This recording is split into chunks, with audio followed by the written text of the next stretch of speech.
abakwiye ngaho abanyarwandakazi nyabo.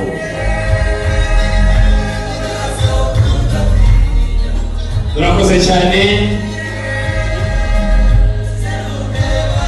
Isibo ya gatatu irimo ibibondo Mariya yajyagaho amata, bati natwe reka tumuherekeze, barishimye cyane, bati reka twumve igitaramo cyiza nk'iki. Ibibondo yajyagaha akajya abaha amata, akajya abamenyera byose,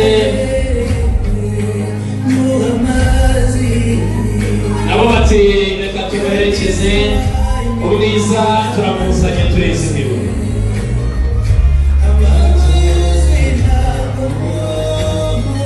Utyo cyane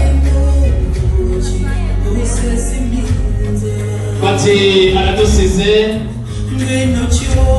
Ibi bibondo Mariya yajyagaho ku mata, uyu munsi bati natwe reka tumuherekeze.